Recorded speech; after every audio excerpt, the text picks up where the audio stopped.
अगर आप भी चाहते हैं कि तिरंगा फिल्म्स का ऑडियो वीडियो सबसे पहले आप तक पहुंचे, तो लाल बटन दबाकर हमारे चैनल को सब्सक्राइब करें और घंटी का निशान दबाना ना भूलें। बोला बोला बाबा बैजनाथ की।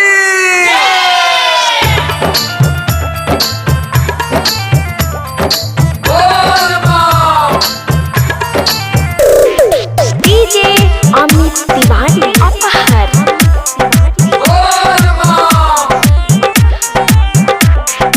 बोला बोला बाबा गरीबनाथ की। असो बंद बा मंदिरिया कैसे जइबू बलबम, काहे जिद कर तारू अब जाएला हरदम। असो बंद बा मंदिरिया कैसे जइबू बलबम, काहे जिद कर तारू अब जाएला हरदम। यही से कहतानी मांजा हमर बतिया रे बतिया। हम देव घर में भोला के चढ़ाइबो बेलपतिया। हम देव घर में भोला के चढ़ाइबो बेलपतिया। डीजे अमित तिवारी बाबा अपहर। बासुकीनाथ की।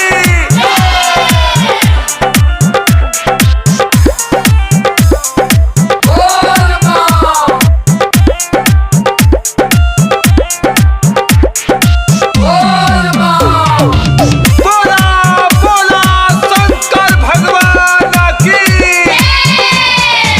पर साल चलल जाई दुनु जन साथी में, काहेला जिद कर तारू असुराती में। पर साल चलल जाई दुनु जन साथी में, काहेला जिद कर तारू असुराती में। परू का के लिहला तू पुसिलाई, कबो देव घर ना दिहला घुमाई। कि काहे मानत नहीं तू हमर बतिया रे बतिया। हम देव घर में भोला के चढ़ाइबो बेलपतिया। हम देव घर में भोला के चढ़ाइबो बेलपतिया। डीजे अमित बोला तिवारी बाबा अपहर। केदारनाथ की।